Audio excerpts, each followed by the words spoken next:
الحمدللہ رب العالمین الصلاۃ والسلام علی محمد الامین اعوذ باللہ من الشیطان الرجیم بسم اللہ الرحمن الرحیم۔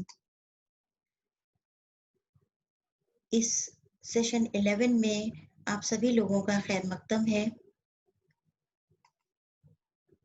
اس سیشن میں ہم سورہ الف لام میم کی آیت نمبر 36، 37، 38 اور 39 کا مطالعہ کریں گے۔ تو پہلے ان آیات کا تلاوت سنتے ہیں۔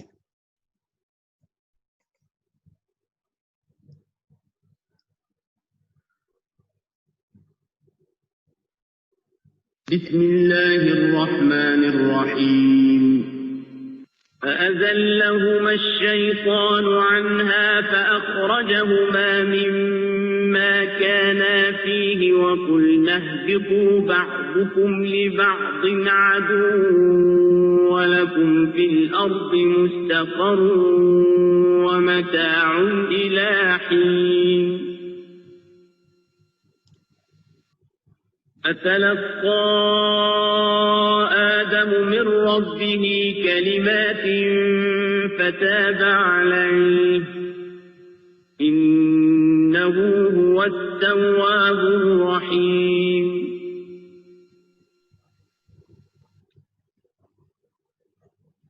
قلنا اهبطوا منها جميعا فإما يأتينكم فمن تبع هداي فلا خوف عليهم ولا هم يحزنون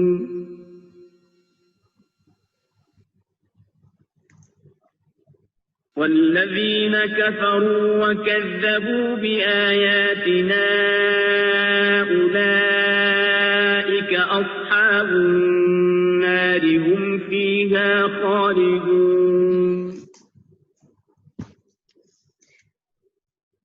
تلاوت کے بعد اب ہم ان آیات کا سیدھا اردو ترجمہ دیکھتے ہیں۔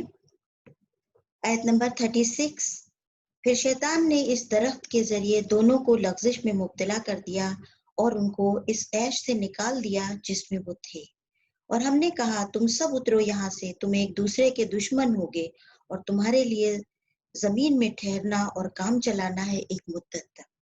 آیت نمبر 37، پھر آدم نے سیکھ لیے اپنے رب سے چند کلمات تو اللہ اس پر متوجہ ہوا، بے شک وہ توبہ قبول کرنے والا رحم کرنے والا ہے۔ آیت نمبر 38، ہم نے کہا تم سب یہاں سے اترو، پھر جب آئے تمہارے پاس میری طرف سے کوئی ہدایت تو جو میری ہدایت کی پیروی کریں گے ان کے لیے نہ کوئی ڈر ہوگا اور نہ وہ غمگین ہوں گے۔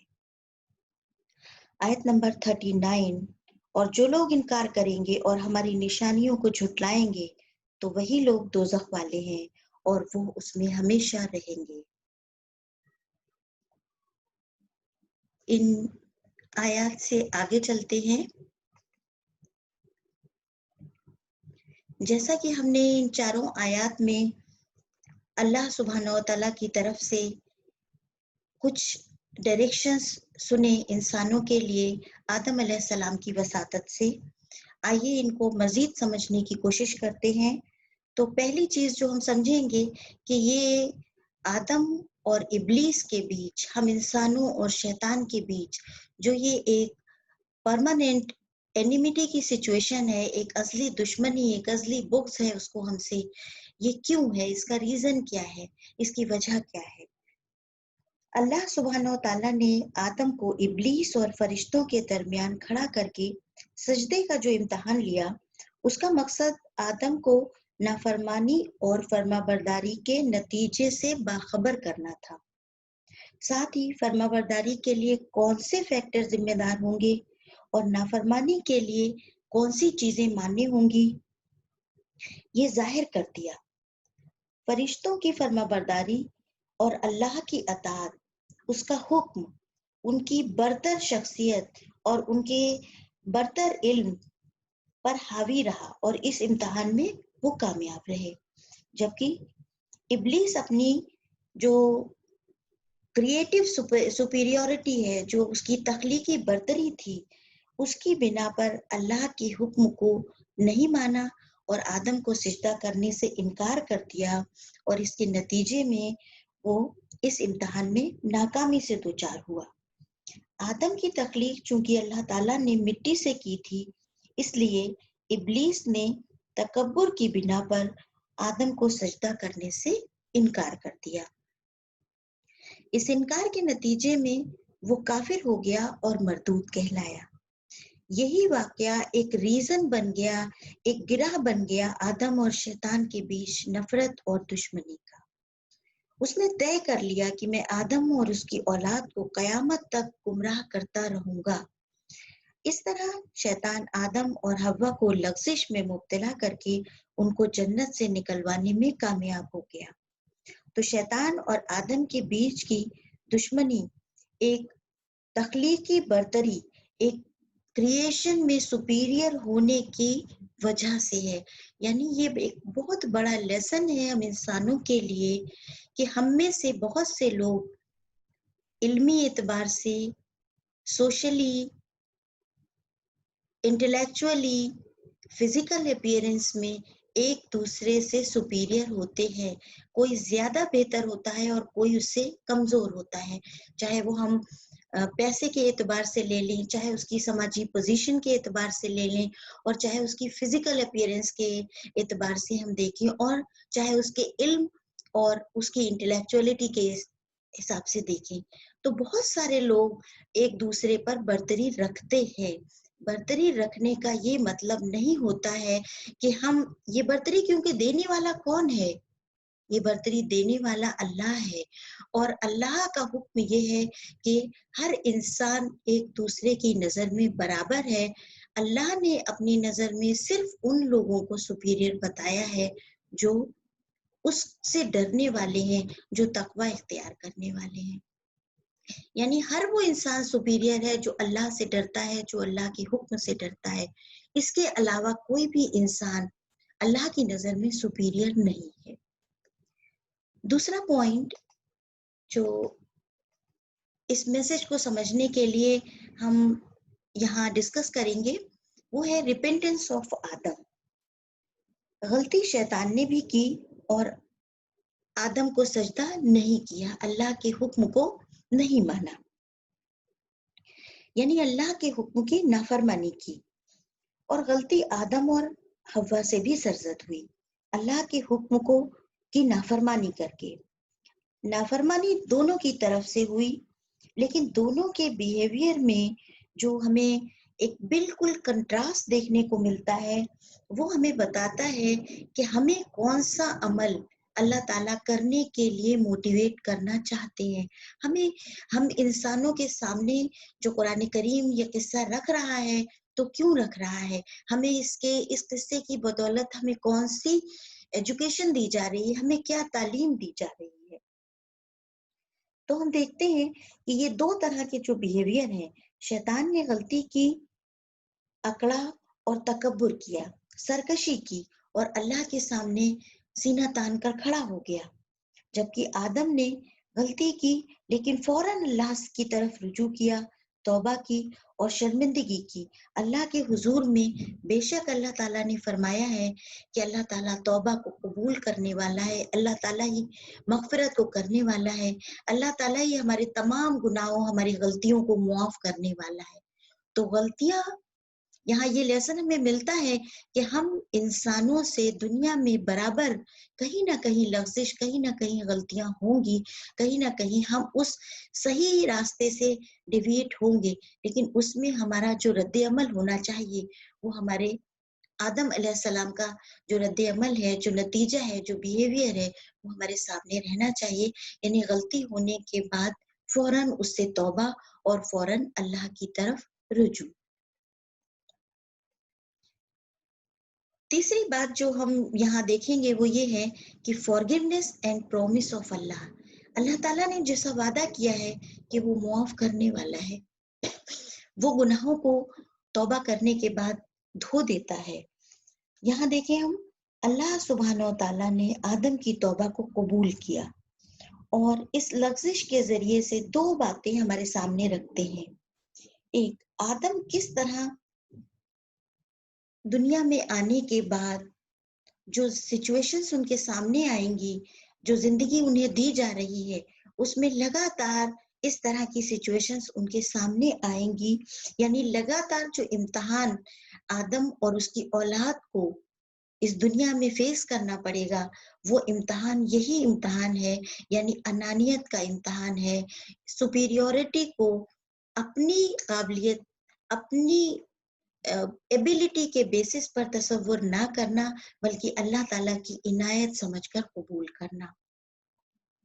دوسری بات جو ہمیں اس انسیڈنٹ سے اللہ تعالیٰ نے سمجھائی ہے، وہ یہ ہے کہ شیطان تمہارا ازلی دشمن ہے اور اس کے وار سے خود کو ہمیشہ محفوظ رکھنے کی کوشش کرتے رہنا ہے. ہاں، اگر غلطی ہو جاتی ہے تو ہمیں وہی راستہ اختیار کرنا ہے جو ہمارے فور فادرز نے اختیار کیا، یعنی آدم علیہ السلام کا طریقہ، اللہ سے توبہ اور گناہوں سے دور رہنے کا طریقہ.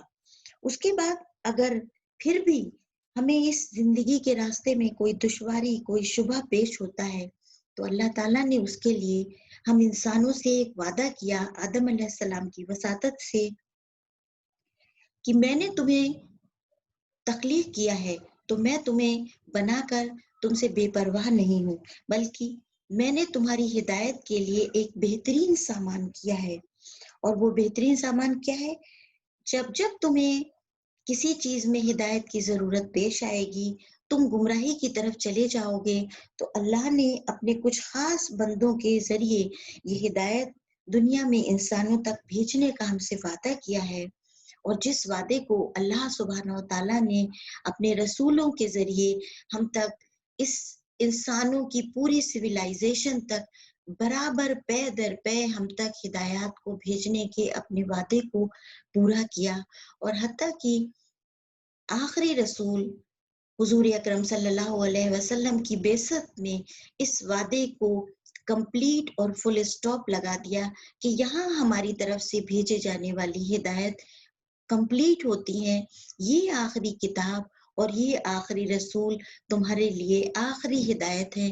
اب تمہیں جو ہدایت ملنی ہے وہ اس کتاب کے ذریعے ملنی ہے. اس میں ہر وہ سامان ہے جو تمہارے گمراہی سے بچانے والا ہے، اور ہر وہ طریقہ ہے جو تمہیں ہدایت کے راستے پر لے جانے والا ہے. ان باتوں کو بتانے کے بعد اللہ تعالیٰ نے ایک فائنل ڈکلیریشن بھی اپنا کیا، اور وہ کیا ہے؟ آیت نمبر 38 میں ہم نے دیکھا کہ اللہ سبحانہ و تعالیٰ نے فرمایا ہے کہ جو میری ہدایت کی پیروی کرے گا اس کے لیے نہ کوئی خوف ہوگا اور نہ غم ہوگا، اور ان کے لیے واپسی ہے. یعنی واپسی کہاں ہے؟ اسی جنت کی طرف واپسی ہے جہاں سے شیطان نے لغزش میں ڈال کر ہمارے آبا آدم علیہ السلام کو نکلوایا تھا. تو اللہ نے ہمارے لیے واپسی کا راستہ بند نہیں کیا ہے، اور یہ اس کے توبہ قبول کرنے کی سب سے بڑی دلیل ہے. ان کو اسی جنت میں جہاں وہ پھر سے ہمیشہ رہیں گے، جہاں وہ ہمیشہ کے لیے بسا دیے جائیں گے، جہاں نہ وہ کبھی موت کا مزہ چکھیں گے اور نہ کسی غم سے دوچار ہوں گے. لیکن اس کے برعکس وہ لوگ جو میرے احکام کا انکار کریں گے، میری نافرمانی کریں گے، کائنات میں موجود میرے معبود ہو جانے کی لاکھوں نشانیوں کو جھٹلا دیں گے، میرے پیغمبروں، میرے رسولوں، میری کتابوں کی گواہیوں کو رد کر دیں گے، میری نشانیوں کی اندیکھی کریں گے، ان واقعات کی اندیکھی کریں گے، ان واقعات کو نکار دیں گے جو گمراہی کے نتیجے میں پچھلی قوموں پر عذاب کی صورت میں اللہ کی طرف سے ان پر نازل کیے گئے، ان کو جھوٹ کہیں گے، ان کو گڑھی ہوئی کہانیاں سمجھیں گے. ایسے سبھی لوگوں کے لیے اللہ نے جہنم تیار کر دی ہے جہاں وہ ہمیشہ رہیں گے، جس میں نہ کوئی ٹھنڈک ہوگی اور نہ کوئی سایہ، اور سب سے بڑی بات ہے نہ ہی کوئی امید ہوگی. اللہ سبحانہ و تعالیٰ ایسے تمام اعمال سے ہم سب کو بچنے کی توفیق عطا فرمائے. اور اس دعا کے ساتھ ہم آج کے اس سیشن کو کمپلیٹ کرتے ہیں. اللہ تعالیٰ ہم سب کو اس ابدی زندگی میں جانے کی توفیق عطا فرمائے جو ہماری ہمیشہ کی آماجگاہ ہے جس کو اللہ نے ہمارے لیے تیار کیا تھا، اور ہم اپنے بہترین اعمال کے نتیجے میں جہاں کے مستحق بن سکتے ہیں، اور اللہ ہمیں ہر اس بات سے دور رکھے جو ہمیں دوزخ کی طرف لے جانے والی۔ وآخر دعوانا الحمد للہ رب العالمین۔